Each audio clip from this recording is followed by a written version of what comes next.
বাংলাদেশের গণতন্ত্র আমি অনেক টকশোতে বলেছি, বানরের তৈলাক্ত বাঁশের মতো ওঠে আবার নামে, ওঠে এবং নামে। তার মানে বাংলাদেশের গণতন্ত্র একটা তৈলাক্ত বাঁশ এবং রাজনৈতিক দলগুলি সেখানে বানরের ভূমিকা আছে। দেখুন, আপনার যখন তারা ক্ষমতায় আসে তারা ভূমিধস বিজয় নিয়ে আসে, ল্যান্ডস্লাইড ভিক্টরি, এবং বর্তমান সরকারও মানে ব্রুট মেজরিটি পেয়েছে, 2/3 অলমোস্ট। হ্যাঁ, এর আগের সরকারও তাই ছিল। তো সুতরাং যখন তারা ক্ষমতায় আসে তখন তারা ভূমিধস বিজয় নিয়ে আসে, কিন্তু যখন ক্ষমতা থেকে যায় তখন ঝাঁটাপেটা হয়ে যায় কেন? বাংলাদেশে গত 54 বছরে এই মিথ্যার বেসাতির উপর দিয়েই তো রাজনৈতিক দলগুলি চলেছে। এটাকে আমরা যদি ঘৃণা করি, সুতরাং এগুলির সাথে আমরা সম্পৃক্ত হতে পারি না। ইলেকশন করে ক্ষমতায় যেতেই হবে, সেটা আমাদের রাজনীতির উদ্দেশ্য নয়। যদি তাই হতো তাহলে গত নির্বাচনে আমরা তো জোটভুক্ত হতে পারতাম। ব্যক্তিগতভাবে আমি অন্যান্য অনেক বড় দল থেকে প্রস্তাব পেয়েছি, সেখানে যোগদান করলে আমি হয়তো এমপি মন্ত্রী হতে পারতাম। স্বাধীনতার চেতনাকে চেতনা কথাটা উচ্চারণ করতে আমি খুবই লজ্জিত হই, লজ্জাবোধ করি এই জন্যই, কারণ বাংলাদেশে খালি চেতনার ব্যবসাই হয়। এ জাতির তিনটা বড় সংকট, একটা হচ্ছে এ জাতির কোনো ইতিহাস নাই, এ জাতির কোনো গন্তব্য নাই, কোথায় যাবে কী যাবে, এবং রেনেসা বলে একটা কথা আছে, পুনর্জাগরণ।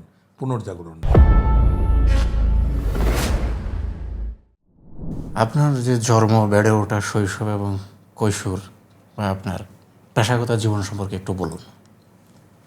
জি, আপনাকে ধন্যবাদ আপনাদের অনুষ্ঠানে আমাকে আমন্ত্রণ জানানোর জন্য। আমি লালমনিরহাট জেলার আদিতমারি উপজেলায় আমার জন্ম।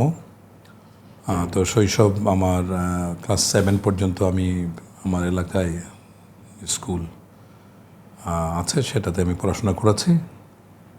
1981 সালে আমি রংপুর ক্যাডেট কলেজে যাই এবং ক্যাডেট কলেজে 87 সালে বের হই রংপুর ক্যাডেট কলেজ থেকে।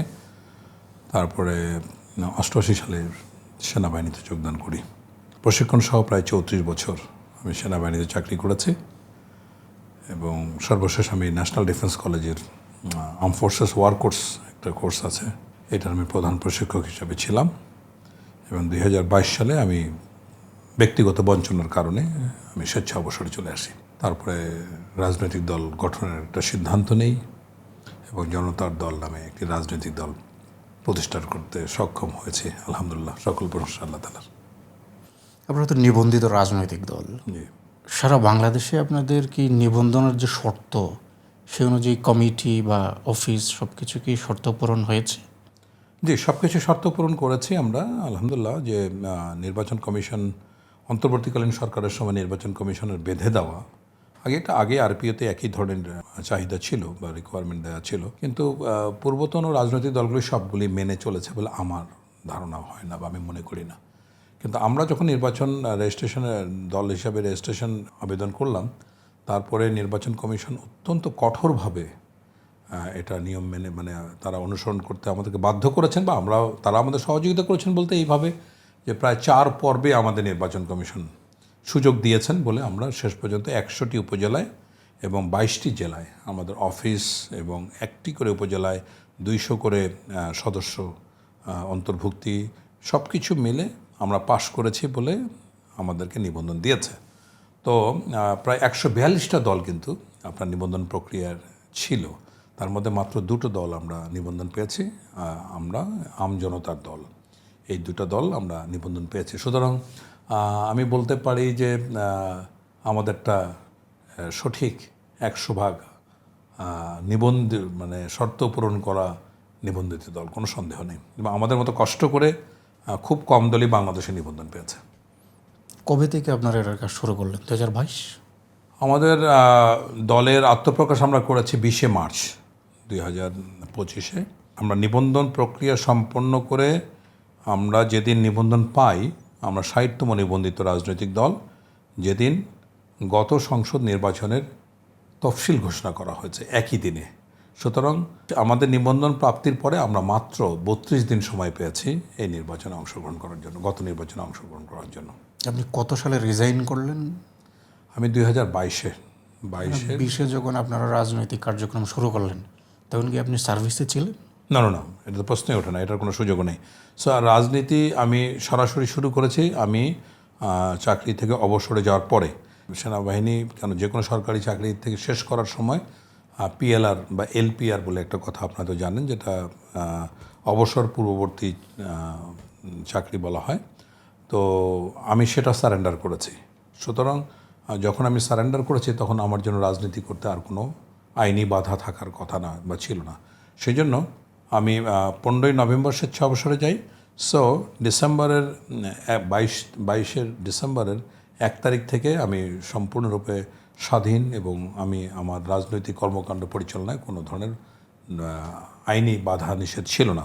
সো তখন থেকে আমি নির্বাচনের কাজ বা রাজনৈতিক দলের কার্যক্রম শুরু করেছি। কেন রাজনৈতিক দল গঠন করলেন? রাজনৈতিক দল গঠন করার মূল আগ্রহ বা উৎসাহ যেটা আমার ছিল যে আমি রাজনৈতিক পরিবারের সন্তান। আমার বাবা দীর্ঘদিন বাংলাদেশের রাজনীতিতে সক্রিয় ছিলেন। সো আমার ভিতরে একটা রাজনৈতিক চেতনা সচেতনতা বোধ কাজ করত।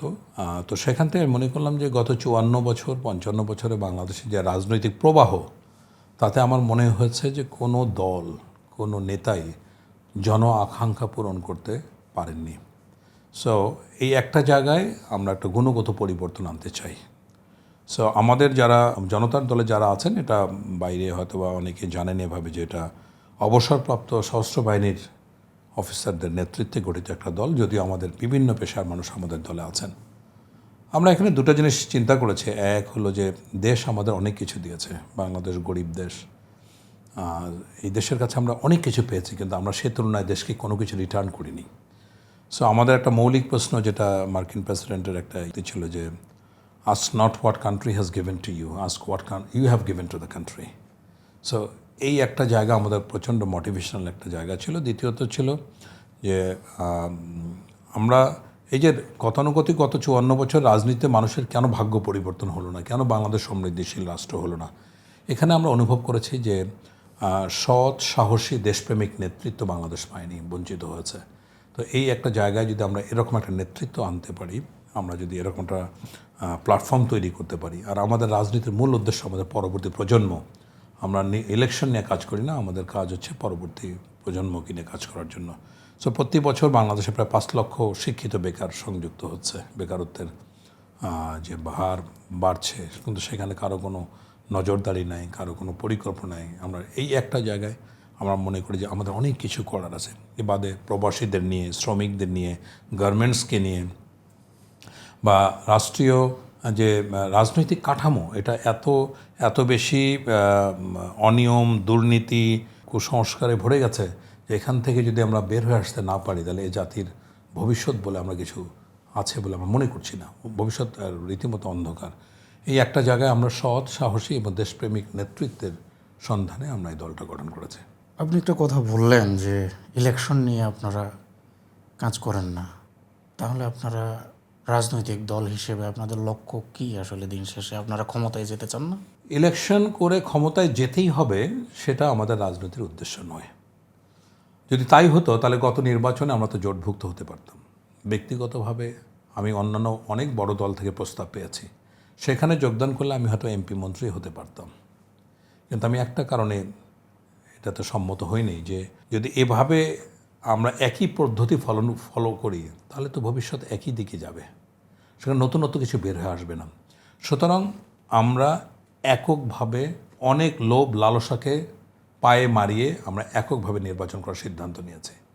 সো এটাই আমাদের হচ্ছে নৈতিক বিজয়। মানুষ যখন বুঝতে পারবে, গত 1-1.5 বছরে আমাদের রাজনৈতিক দলের একটা সমালোচনাকে বের করুক তো, এবং আমাদের দলে যারা আছেন অত্যন্ত ক্লিন ইমেজের মানুষ, তারা সকলেই একটা জিনিস চিন্তা করেছে যে সরকার আমাদের অবসর দিয়েছে, কিন্তু আমরা অবসর নিতে চাই না। কারণ রাজনীতি অত্যন্ত শক্তিশালী একটা ক্ষেত্র, যার মাধ্যমে রাষ্ট্র ব্যবস্থা, সমাজ ব্যবস্থা অনেক কিছু পরিবর্তন করা সম্ভব। সেই একটা জায়গায় যদি সাহসী নেতৃত্ব আমরা আনতে পারি, সেই পরিবর্তনটাকে আকাঙ্ক্ষা করে আমরা কিন্তু রাজনীতি শুরু করেছি। আমরা গত নির্বাচনে 21টা আসনের প্রার্থী দিয়েছিলাম। আমাদের দুটো অর্জন, একটা হচ্ছে যে আমরা এখন পর্যন্ত বাংলাদেশের জোটভুক্ত দলগুলি বাদে তৃতীয় বৃহত্তম রাজনৈতিক দল, কারণ গত নির্বাচনে আমাদের গড় ভোট জাতীয় পার্টির থেকে বেশি। এবং আমরা নিশ্চিত করে বলতে চাই যে এই দলে কোনো ধরনের বদমাস, চাঁদাবাজ, দুর্নীতিবাজ, পল্টিবাজিকেরও কোনো লোক নেই। তো যার দিকে তাকাবেন না কেন, সুস্পষ্টভাবে একটা মেসেজ পাবেন যে সৎ, সাহসী, দেশপ্রেমিক এবং শিক্ষিত নেতৃত্ব আমাদের দলের হচ্ছে সংগঠনের মূল ভিত্তি, এটাকে নিয়ে আমরা এগোতে চাই। ইন দ্য প্রসেস সামনে যে নির্বাচনগুলো আছে, যেমন স্থানীয় সরকার নির্বাচন আছে, সেখানে আমরা অংশগ্রহণ করবো।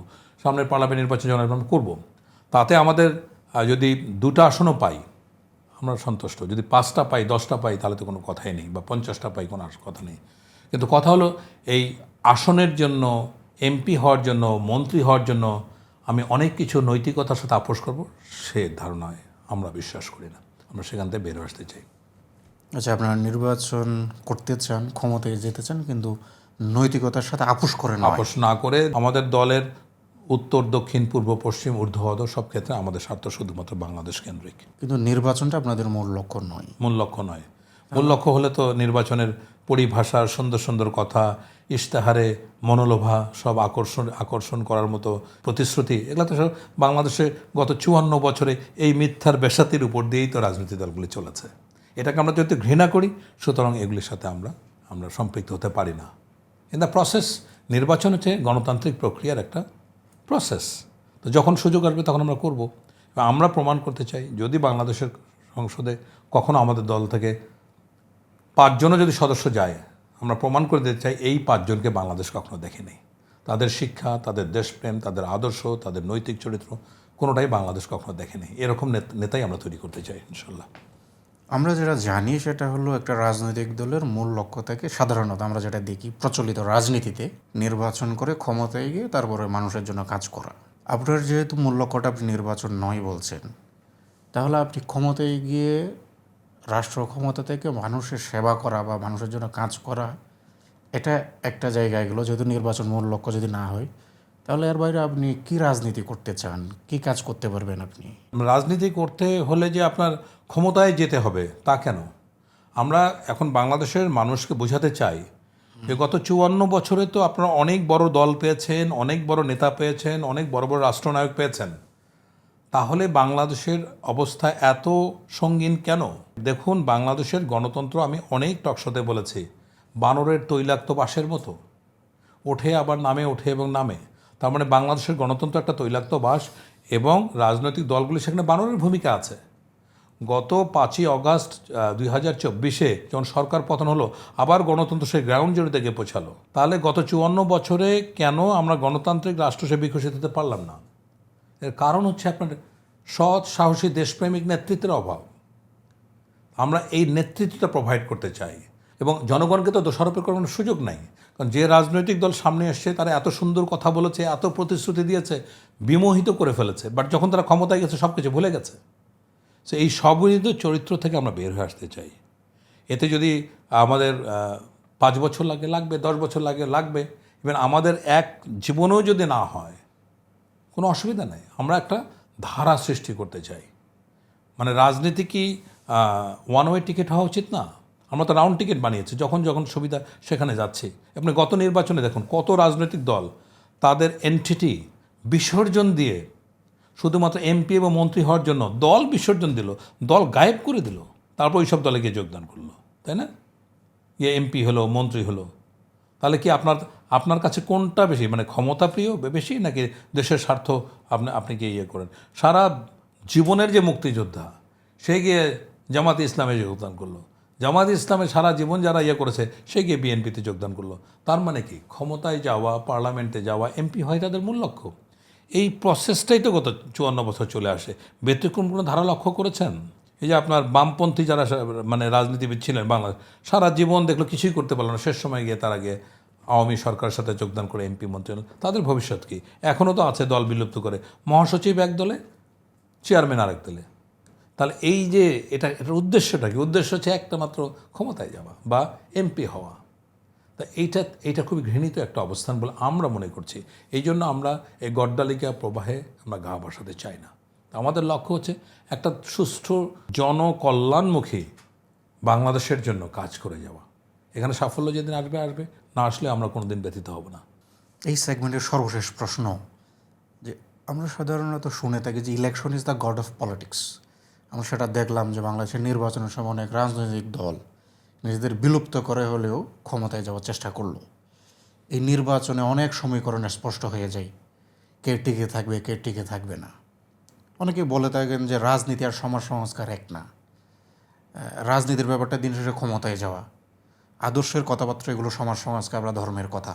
আপনি যদি ক্ষমতায় যেতে না পারেন দীর্ঘদিন ধরে, যেমন সিপিবি কিংবা বাংলাদেশের জামাত ইসলামী, এরা এরকম আদর্শিক কথাবার্তা বলে ক্ষমতায় যেতে না পারার কারণে জনবিচ্ছিন্ন হয়ে যায়, কিংবা ক্ষমতায় যেতে না পারলে অনেকে রাজনীতিটাই হুমকির মুখে পড়ে যায়। আপনি যদি এরকম 5-10 বছর, বা যেটাকে আপনি বলছেন যে আমাদের লোকজন এমপি হতে না পারলেও আমাদের চিন্তা নাই, আপনি যদি দীর্ঘদিন ধরে রাষ্ট্র ক্ষমতায় যেতে না পারেন কোনো কারণে, যেহেতু সেটা আপনাদের মূল লক্ষ্যও না, তাহলে আপনাদের রাজনীতি কি হুমকির মুখে পড়তে পারে? আপনারও সিপিবি বা এরকম না, কিছু হয়ে যেতে আমি পারে? তা বলে করি না যে হুমকির মুখে পড়বে। আচ্ছা, এরকম রাজনৈতিক মানে ক্ষমতার অংশ হিসাবে বা পার্লামেন্টে গিয়ে তো বাংলাদেশে অনেক দলে আসছে। তো দেখুন, আপনার যখন তারা ক্ষমতায় আসে তারা ভূমিধস বিজয় নিয়ে আসে, ল্যান্ডস্লাইড ভিক্টরি, এবং বর্তমান সরকারও মানে ব্রুট মেজরিটি পেয়েছে, 2/3 অলমোস্ট। হ্যাঁ, এর আগের সরকারও তাই ছিল। তো সুতরাং যখন তারা ক্ষমতায় আসে তখন তারা ভূমিধস বিজয় নিয়ে আসে, কিন্তু যখন ক্ষমতা থেকে যায় তখন ঝাঁটাপেটা হয়ে যায় কেন? আপনি বলুন, বাংলাদেশের সফল সফল যে রাষ্ট্রনায়করা ছিলেন তাদের এত করুণ পরিণতি কেন হয়েছে? বা কেন একজন সরকার প্রধানকে ভেগে যেতে হবে, বা কেন প্রবাস জীবনে যেতে হবে? তার মানে কি, যখন তারা ক্ষমতায় যায় তারা জন আকাঙ্ক্ষা বিরোধী কাজ করে। যদি সাধারণ মানুষ বুঝতে পারে যে এই প্ল্যাটফর্মটা দেশ নিয়ে, জাতি নিয়ে যে চিন্তা করে, তারা ব্যক্তি স্বার্থ চিন্তা করে না, সবার উপরে দেশ মনে করে, আস্তে আস্তে হলেও মানুষ কিন্তু তাদের দিকে আকর্ষিত হবে। আপনি স্বাধীনতার পরে বাংলাদেশে একটা রাজনৈতিক দলকে আপনি উপস্থাপন করতে পারবেন যারা মানুষের সামনে দেশবাসীর কাছে জন আকাঙ্ক্ষা, দেশপ্রেম, দেশ স্বার্থের সঠিক একটা জায়গা থেকে নেতৃত্ব দিয়েছে? একটিও নাই। নাই বলে এই যে একটা বিশাল শূন্যতা আছে, আপনি জনগণকে দোষ দিতে পারেন না। তো আপনি জনগণকে বলেন, ঠিক আছে, এই দলটা এত আদর্শ নিয়ে, এত দেশপ্রেম নিয়ে, এত স্যাক্রিফাইস নিয়ে কাজ করে, তোমরা তাকে সমর্থন করো নাই কেন? সেই দলটা কোথায়? তাহলে জনগণের দোষটা কোথায়? তো এই জায়গাটায় তো আমরা চাচ্ছি একটা প্ল্যাটফর্ম উপহার দিতে। যেমন দেখুন, আমরা প্রথম থেকে সতর্ক ছিলাম যে আমাদের দলে কোনো ধরনের অনৈতিক প্রভাব, কোনো ধরনের কালো টাকা, কোনো ধরনের অন্যায় প্রভাব দিয়ে আমরা দলকে প্রভাবিত করতে চাইনি। আমরা প্রথমে বলেছি যে আমাদের দলের অ্যাকাউন্ট আমরা পাবলিক করে দেব, যে কেউ যে কোনো জায়গা থেকে আমাদের দলের আর্থিক অবস্থানটা বুঝতে পারবে। আমরা এ পর্যন্ত যে দল নিয়ে আমরা এসেছি, কেউ তো 10 টাকা দিয়ে আমাদেরকে সহযোগিতা করে নেই। আমরা নিজের পকেটের টাকা দিয়ে চাঁদা তুলে আমরা দল গঠন করেছি। বাংলাদেশের দ্বিতীয় কোনো ঘটনা এ পর্যন্ত কেউ বলতে পারবে না। তাহলে আপনি যদি সততার সাথে, ইমানের সাথে, দেশপ্রেমের সাথে আপনি কাজ করেন, একদিন না একদিন আপনাকে যদি প্রশ্ন করা হয় আপনিও তো আকর্ষিত হবেন। সেটাই আমাদের আশার জায়গা। আশা করছি মানুষের সেই সম্বিত, সেই জ্ঞান, সেই দীক্ষা এবং সেই চেতনা একসময় ফিরে আসবে। একটু তাত্ত্বিক প্রশ্নে আসি। আপনি যেহেতু রাজনীতি করছেন সেই জায়গা থেকে, রাষ্ট্র ধারণাটাকে আপনি কীভাবে দেখেন? রাষ্ট্র ধারণা বলতে আপনি স্টেট, এই যে রাষ্ট্র বা আমাদের দেশ, রাষ্ট্র ব্যবস্থা, এই জিনিসটা সম্পর্কে আপনার? আমাদের রাষ্ট্র ব্যবস্থা যেটা আমি বলবো যে এটা খুবই ভঙ্গুর এবং খুবই অস্থিতিশীল একটা ইয়ের উপরে আছে। যদি আপনি স্বাধীনতার চেতনাকে, মানে চেতনা কথাটা উচ্চারণ করতে আমি খুবই মানে লজ্জিত হই, লজ্জাবোধ করি এই জন্যই, কারণ বাংলাদেশে খালি চেতনার ব্যবসাই হয়। তো আমি যদি সংবিধানের যে মূলধারা 4টা বলি, 4টা মূলধারা কিন্তু একটাও এখন অবস্থা মানে বর্তমান নাই। সুতরাং এটা একটা জোড়াতালি দেওয়া রাষ্ট্র ব্যবস্থা। আপনি কোন দিক থেকে, অর্থনৈতিক সমৃদ্ধি নাই, আমাদের গণতান্ত্রিক স্থিতিশীলতা নাই, আমাদের বেকার সমস্যার সমাধানের কোনো ইয়ে নাই, আমাদের রাষ্ট্রীয় হিস্সা, যে রাষ্ট্রীয় যে স্বার্থ সংশ্লিষ্ট বিষয়, সেখানে আমাদের দাবি আদায়ের কোনো কর্মপরিকল্পনা নাই, এবং ভবিষ্যতে বাংলাদেশ কোথায় যাবে, মানে এ জাতির 3টা বড় সমস্যা আছে। এটা আমার কথা না, এটা আহমেদ সাফা বলেছেন যে এ জাতির 3টা বড় সংকট। একটা হচ্ছে এ জাতির কোনো ইতিহাস নাই, এ জাতির কোনো গন্তব্য নাই, কোথায় যাবে, কী যাবে, এবং রেনেসা বলে একটা কথা আছে, পুনর্জাগরণ নাই। সুতরাং আমাদের ইতিহাস নাই, মানে আমরা কোত্থেকে আসছি, আমাদের পূর্বপুরুষ কারা, এ ব্যাপারে কিন্তু কোনো আসলে পর্যাপ্ত রিসার্চ নাই। 2জন লোক এটা নিয়ে কাজ করেছেন, ডক্টর আকবর আলী খান এবং বিচারপতি হাবিবুর রহমান, সামান্য কিছু কাজ করেছিলেন। দ্বিতীয়ত হচ্ছে কোনো লক্ষ্য নেই। বলুন তো বাংলাদেশ 5 বছর পরে কোথায় যাবে, কি কি স্ট্র্যাটেজিক প্ল্যান আছে? একটা মাঝে মধ্যে শুনি মধ্যম আয়ের দেশ হওয়া, মানে আমরা ফকির আছি, ফকির থেকে কোনো রকম স্বাবলম্বী হয়, এটা কোনো দেশের লক্ষ্য হতে পারে? কোনো দিন হতে পারে না। রেনেসা তো অনেক দূর, পুনর্জাগরণ। এই বাংলাদেশ একসময় পুরো পৃথিবীর ওয়ার্ল্ড ইকোনমির 17% অর্থের যোগান দিত। আমি সেই আদি বঙ্গের কথা বলছি। তো এইটাকে রিভাইভ করা, এটাকে ফিরে আনারই তো পুনর্জাগরণ। এই রেনেসা যে আনতে হবে, এই চেতনাই তো আমাদের মতো না, আমাদের মধ্যে নেই। সুতরাং আমরা একেবারেই একটা খুবই কাস্টমাইজড একটা রাষ্ট্র ব্যবস্থা নিয়ে চলছি, যেটা কোনো সময় কোনো প্রতিশ্রুতি সমৃদ্ধশীল রাষ্ট্রের স্বপ্ন দেখায় না। তবে আমাদের রাষ্ট্রটা রাষ্ট্র হিসেবে গড়ে উঠতে পারে নাই। না, রাষ্ট্র তো রাষ্ট্র প্রতিষ্ঠান হিসেবে গড়ে উঠতে পারেনি। আপনি যদি এখন থিওরিটিক্যালি বলেন, তাহলে একটা রাষ্ট্রের 4টা পর্ব আছে রাষ্ট্র গঠনের। আমি এপিজে কালামের কথা থেকে বলছি। 4টা পর্ব, একটা আদর্শ রাষ্ট্র গঠনের 4টা পর্ব থাকে। প্রথম হচ্ছে গিয়ে অ্যাথলেট স্টেজ, ক্রীড়াবিদ। সেখানে স্বাধীনতার পরে প্রত্যেকটা নাগরিককে অ্যাথলেটের মতো পরিশ্রম করতে হবে। উসান বোল্ট 0.09 সেকেন্ডে 100 মিটার, পৃথিবীর দ্রুততম মানুষ, কিন্তু এইটা করার জন্য তাকে 20 বছর পরিশ্রম করতে হচ্ছে।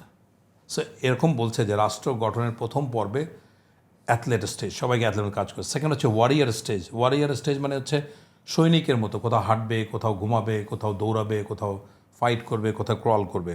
এটা হলো দ্বিতীয় স্টেজ। থার্ড হচ্ছে big brother stage. Big brother stage হচ্ছে আমি, আমার প্রতিবেশী, আমার সংগঠন। এরপর হচ্ছে রিকনসিলিয়েশন স্টেজ। এইভাবে পৃথিবীতে 3টা দেশ গঠিত হয়েছে। এক হলো সিঙ্গাপুর, মালয়েশিয়া এবং জাপান। খেয়াল করে দেখেন, এই 3টা দেশের এই যে 4টা পর্ব তারা অতিক্রম করে আসছে, এবং তারা কিন্তু পৃথিবীতে অনুকরণীয় আদর্শ স্থানীয় ওয়েলফেয়ার স্টেটের পর্যায়ে চলে গেছে। এর মূল কারণ হচ্ছে নেতৃত্ব। সিঙ্গাপুরে লি কুয়ানের মতো মানুষ পেয়েছে, মালয়েশিয়া আব্দুর রহমান টেঙ্কু এবং পরবর্তীতে আপনার মাহাতির মোহাম্মদের মতো লোক পেয়েছে, এবং জাপানে তো সম্রাট হিরোহিতোর মতো মানুষ পেয়েছে। তাহলে দেখুন, সেকেন্ড ওয়ার্ল্ড ওয়ারের পরে হিরোহিতো যখন জাপান পরাজিত হলো ইউএসের কাছে, তখন হিরোহিতো ব্যাগের মধ্যে চাল নিয়ে গেছেন, হাঁটু গেড়ে ম্যাক আর্থার ছিলেন আমেরিকান জেনারেল, তাকে বললেন যে এই ব্যাগে আমার কিছু চাল আছে, চালটা আপনি উপহার হিসেবে গ্রহণ করেন, আর আপনি আমার মাথা কেটে ফেলেন, বিনিময়ে এই চালটুকু আপনি গ্রহণ করেন। আমার জাপানিরা ভাত খেতে খুব পছন্দ করে, তাদেরকে কষ্ট দেবেন না। চিন্তা করতে পারেন, একজন সম্রাট হাঁটু গেড়ে এরকম করলেন। সেকেন্ডলি আসেন দেখেন ইন্দোনেশিয়ার সিঙ্গাপুরের লিকুয়ান সিঙ্গাপুর কিন্তু জোর করে স্বাধীনতা দেওয়া হয়েছিল, পৃথিবীর একমাত্র দেশ যাদেরকে জোর করে স্বাধীনতা দেওয়া হয়েছিল। এবং সিঙ্গাপুরকে যখন মালয়েশিয়া ডিভোর্স করলো, তখন কিন্তু লিকুয়ান খুব কান্নাকাটি করেছিলেন। আর এখন মালয়েশিয়া কান্নাকাটি করে যে কেন আমরা সিঙ্গাপুরকে বিদায় দিয়েছিলাম, ওই পর্যায়ে নিয়েছে, রাইট। এবং মালয়েশিয়ায় মাহাতির মোহাম্মদের একটা গল্প বলি। উনি ক্ষমতায় যখন আসলেন, তখন প্রথমেই হলো গিয়ে পুত্রজয়া থেকে কুয়ালালামপুর পর্যন্ত একটা 6 লেনের বিশাল রাস্তা করলেন। তখন কেউ ভাবতেও পারেনি। তার একবার হৃদরোগ হলো, তখন ডক্টরদেরকে বললেন যে আমি চিকিৎসা করাবো, আমার বুকে পেইন হচ্ছে। তখন বলে যে এই ডাক্তার তো আমাদের নাই। কেন? ডাক্তার সব বাইরে। তখন বলে যে ডক্টর বাইরের থেকে আমার ডক্টর ট্রেনিং করে নিয়ে আসবে, তারপরে আমি সেই ডক্টরের হাতে আমি চিকিৎসা নেব। এবং 2 বছর উনি হৃদরোগের ঝুঁকি নিয়েছেন। ওই নেতা আপনার কোথায়? হঠাৎ করে বাংলাদেশ একদম সমৃদ্ধশীল দেশ হয়ে যাবে। সো একটা রেফারেন্স আমি প্রায় দিই, যে হোয়াই নেশন ফেলস একটা বই আছে, এখানে বলা আছে nation is not poor because of its geography and culture, because of its leadership জানে না কীভাবে একটা রিচ কান্ট্রি করতে হবে। ওই শূন্যতা, স্বাধীনতার পরে অদ্যাবধি বাংলাদেশ এমন কোনো নেতৃত্ব পায় নাই যার মাধ্যমে এই দেশটা সমৃদ্ধিশীল হবে, এখানে গণতন্ত্র স্থিতিশীল হবে, এখানে বেকারত্ব দূর হবে। কথা খুবই স্পষ্ট। এই একটা জায়গায় আমি খেয়াল করে থাকি, আমি প্রথমে বলেছি, আমরা সৎ, সাহসী, দেশপ্রেমিক নেতৃত্বের সন্ধান করছি, এবং আমাদের জনতার দলের লক্ষ্য সেই নেতৃত্বের সন্ধান করা। আপনি যদি বিচ্ছিন্নভাবে বলেছেন, তারপরেও যদি আপনি আর একটু ডিফাইন করে বলতেন যে আসলে আপনার কাছে রাজনীতিটা কি, হোয়াট ইজ পলিটিক্স? পলিটিক্স হচ্ছে পৃথিবীর সবচেয়ে শক্তিশালী যন্ত্র, যার মাধ্যমে একটা রাষ্ট্রের মানুষের জীবন ব্যবস্থাকে পরিবর্তন করা যায়। এর থেকে শক্তিশালী মাধ্যম এখন পর্যন্ত আবিষ্কৃত হয়নি। ইভেন এটা যে কোনো ধরনের ব্যালিস্টিক আপনার পারমাণবিক অস্ত্রের চেয়েও শক্তিশালী একটা অস্ত্র। সেটাকে যদি ব্যবহার করতে আপনি না পারেন, তাহলে এই ব্যর্থতা কার? রাজনীতিবিদদের। এই জন্য আমি মনে করি আমরা এই জন্যই রাজনীতি দলটা গঠন করেছি, রাজনৈতিক নেতৃত্বের সন্ধান করছি। আপনি বললেন যে আপনার নেতৃত্বটা আপনাদের টার্গেট, লিডারশিপ বিল্ড করা, কিভাবে করবেন? লিডারশিপ বিল্ড করার জন্য সবচেয়ে বড় যেটা প্রয়োজন সেটা হচ্ছে যে বাংলাদেশে যদি একমাত্র সংস্কারের কথা শুরু করতে হয় সেটা হলো শিক্ষা। এবং আজকে যদি শুরু করেন মিনিমাম 10 থেকে 15 বছর লাগবে আপনার একটা মধ্যবর্তী পর্যায়ে, এবং 20 থেকে 25 বছর সময় লাগবে। আপনার লিডারশিপ কোত্থেকে আসবে? যে আজকে প্রাইমারি স্কুলে পড়ে সেই তো ভবিষ্যতের লিডার, তাই না? সুতরাং আমাদের শিক্ষা ব্যবস্থায় এমন একটা উদ্ভট, এত অসুস্থ, এত দুর্নীতিগ্রস্ত শিক্ষা ব্যবস্থা যে এখান থেকে ভালো নেতৃত্ব আসার কোনো সম্ভাবনা নেই। সুতরাং আমরা যখনই সুযোগ পাব, যদি একমাত্র সংস্কার হাতে নিতে হয় সেটা হলো শিক্ষা। এখান থেকে সততা শিখতে হবে, আদর্শ শিখতে হবে, দেশপ্রেম শিখতে হবে, মানে দুধের মধ্যে পানি মেশানোর মতো জিনিসগুলো বের করে দিতে হবে, ঠিক আছে না? বানরের তৈলাক্ত বাসের মানে অঙ্ক বাদ দিতে হবে। এগুলি কোনো সুস্থ স্বাভাবিকভাবে মানে নেতৃত্ব তৈরি গঠন করতে দিবে না। আজকে ব্রিটিশ কারিকুলামে দেখেন সবচেয়ে বেশি বাজেট ব্রিটিশে হচ্ছে গিয়া আপনার শিক্ষা খাতে। বাচ্চাদেরকে কম্পালসারি অনুযায়ী তাদের দুধ খাওয়ানো হয় যাতে তাদের মেধার পুষ্টি লাভ। আমাদের দেশে সরকার চালু করেছে। এই সরকার আসার পরে আমি দেখলাম 12,000 কোটি টাকা দিয়ে সেখানে পচা পাউরুটি দিচ্ছে, ছোট ডিম দিচ্ছে, মানে নষ্ট কলা দিচ্ছে, দিয়ে পয়সা ইনকাম করতেছে। সো এই যদি জাতির অবস্থা হয়, কিভাবে আপনি তাদের মানে সঠিক নেতৃত্ব বা সঠিক মানে জিনিসটা শেখাবেন? লাইনে দাঁড়াতে হবে আদব। আপনি জাপানে যান, জাপানে শিক্ষা ব্যবস্থায় বাচ্চাদের নার্সারি মিন্স নার্সারি যেভাবে বাচ্চাদের টেক কেয়ার করা হয়, প্লে মিন্স প্লে, তার মধ্যে শেখানো হচ্ছে কীভাবে লাইনে দাঁড়াতে হবে, কিভাবে একজনের সাথে ভালো ব্যবহার করতে হবে, সকালে কিভাবে উইশ করতে হবে, স্কুলে টিচারদের সাথে কীরকম ব্যবহার কিন্তু করতে এই যে হবে। জিনিসগুলো আপনি করবেন বলছেন, শিক্ষা, বাজেট, এগুলো তো রাষ্ট্র ক্ষমতায় যেতে হবে। আপনার কাছে তো রাষ্ট্র ক্ষমতায় যাওয়াটা মূল লক্ষ্য না। না, মূল লক্ষ্য না আমি বলছি না, আচ্ছা, ইন দ্য প্রসেস, বাট আমরা অসুস্থ প্রতিযোগিতায় যেতে চাই না। আমরা আমাদের জিনিস তুলে ধরবো। এখন যদি সামনে কোনো নির্বাচনে আমাদের 10-15টা আমরা সিট পাই, আমরা যদি সরকারের সাথে আমাদের সাথে জোট করে সরকারে যাই, অবশ্যই আমরা সরকারে যাব। আমরা আমাদের জিনিসটা তুলে ধরবো যে আমরা এটা চাই, কিন্তু আমাকে ওখানে যেতেই হবে তারপরে আমি কাজ শুরু করব, এই ধরনের মানসিকতা আমরা ভুগি না। যেতেই হবে এরকম না।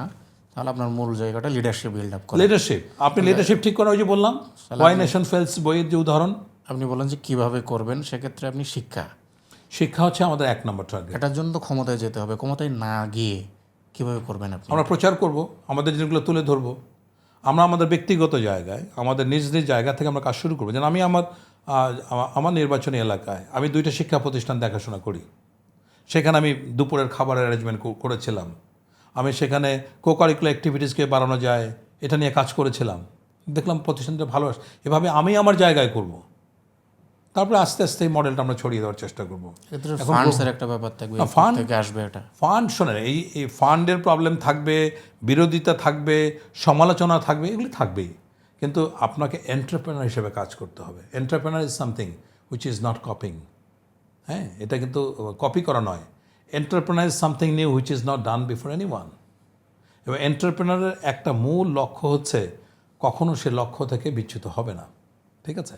তো সুতরাং আমরা আশাবাদী, যখন মানুষ ওই একটু আগে যেটা আপনাকে বললাম যে বাংলাদেশের মানুষের সামনে তো এই মডেলটা কখনো কেউ তুলে ধরতে পারে নাই। আপনাদের দলের কোনো ফাইন্যান্সিয়াল মডেল আছে? না, আমাদের কোনো ফাইন্যান্সিয়াল মডেল নাই। তবে আমরা এ পর্যন্ত কোনো ধরনের 10টা টাকাও কোনো অবৈধ সোর্স থেকে আমরা গ্রহণ করিনি। আমাদের কাছে প্রস্তাব এসেছিল, আমরা ফেরত দিয়েছি। আমরা যদি সেই প্রস্তাবগুলি গ্রহণ করতাম তাহলে আমরা কিংস পার্টি হয়ে যেতাম। তাহলে এ দল, কিংস পার্টির নিয়মে তাই ইলেকশনের পরে ওই দলগুলি হারিয়ে যায়। আমরা তো হারাতে চাইনি। সুতরাং আমরা মনে করি আমাদের বড় বিজয় হচ্ছে আমাদের নিবন্ধন আমরা পেয়েছি। আমরা সামনের নির্বাচনকে কেন্দ্র করে এগোবো, স্থানীয় সরকার নির্বাচন আগাবো, আস্তে আস্তে মানুষের কাছে আমরা প্রচার করার চেষ্টা দল করব। পরিচালনায় তাহলে টাকার উৎসটা কি আপনাদের? না, আমাদের কোনো টাকার উৎস এখন পর্যন্ত নেই। এখন পর্যন্ত আমাদের ব্যক্তিগত? দলের ফান্ড মাইনাস, এবং আমরা ব্যক্তিগতভাবে নিজের পকেটের হালাল পয়সা দিয়েই দল পরিচালনা করছি।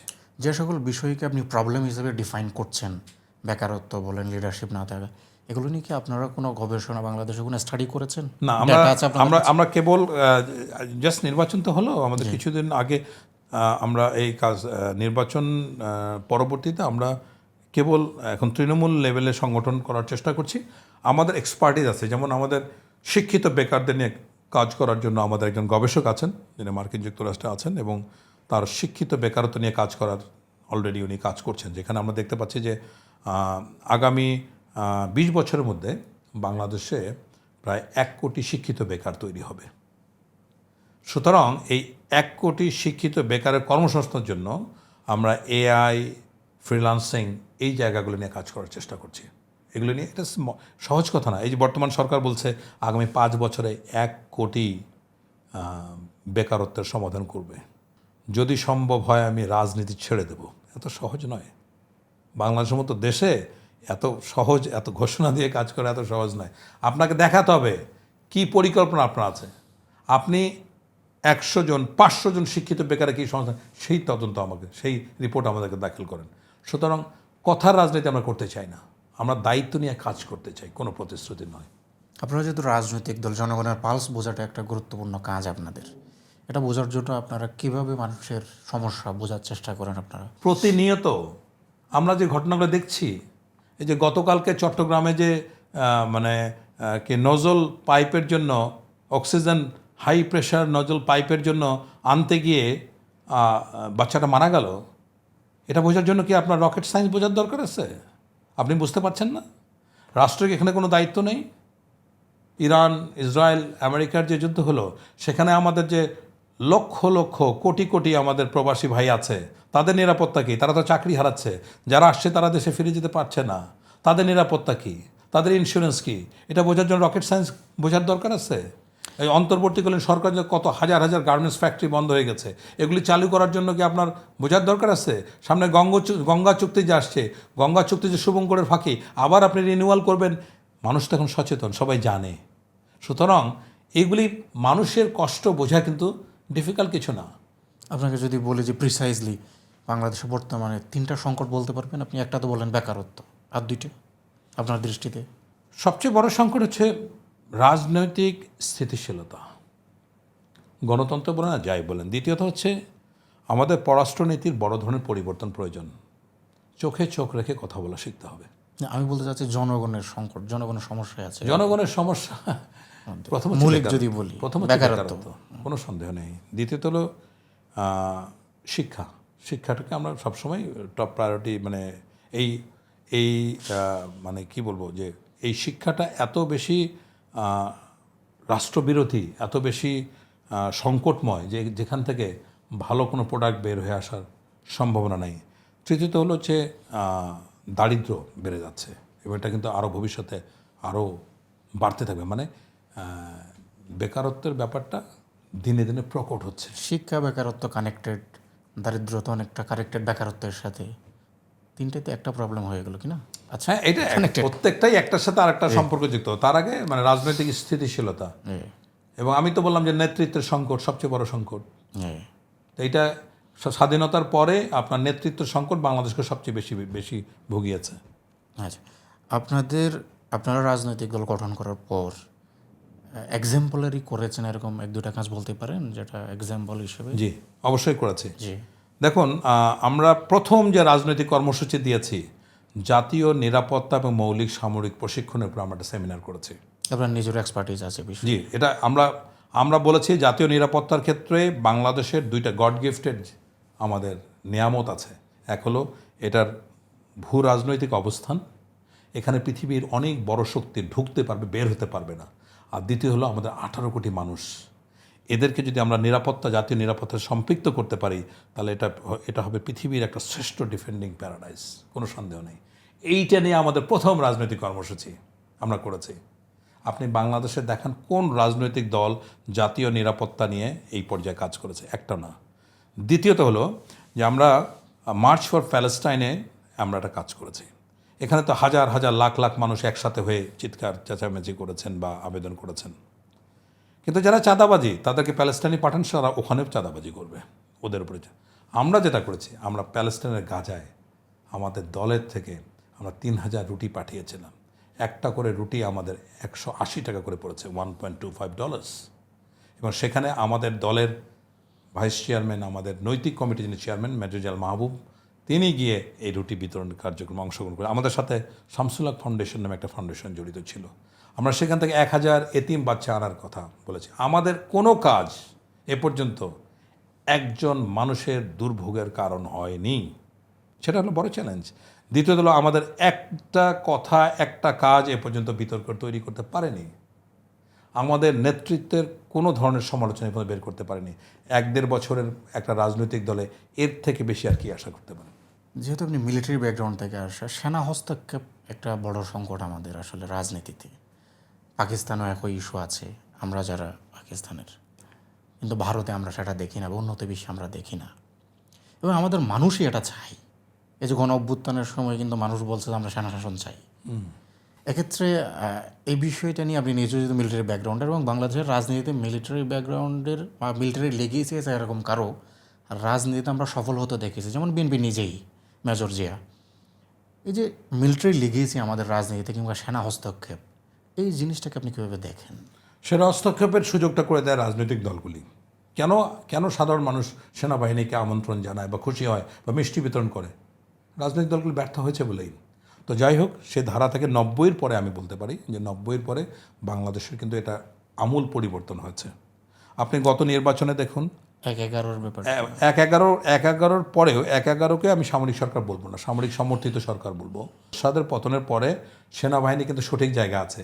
গত অন্তর্বর্তীকালীন সরকারের সময় এই সেনাবাহিনী, সশস্ত্র বাহিনী এসছে বলে দেশ রক্ষা পেয়েছে, নাহলে দেশ অস্তিত্বে রক্ষা পেত না।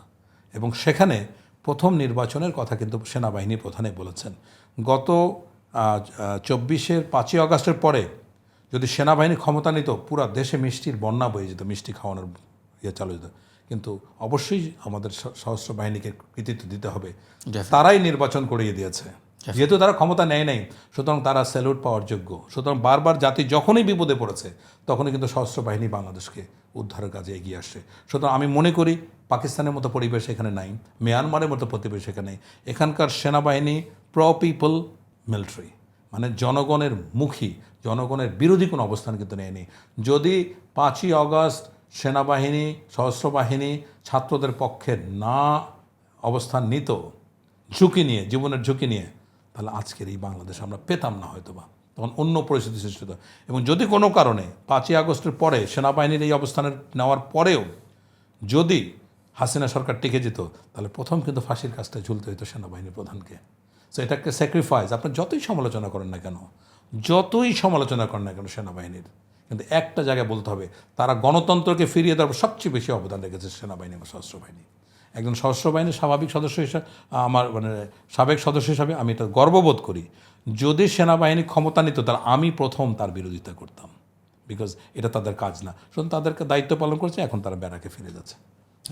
শেষ প্রশ্ন, সামনে স্থানীয় নির্বাচন, আপনারা নিশ্চয়ই স্থানীয় সরকার নির্বাচনে অংশগ্রহণ করবেন।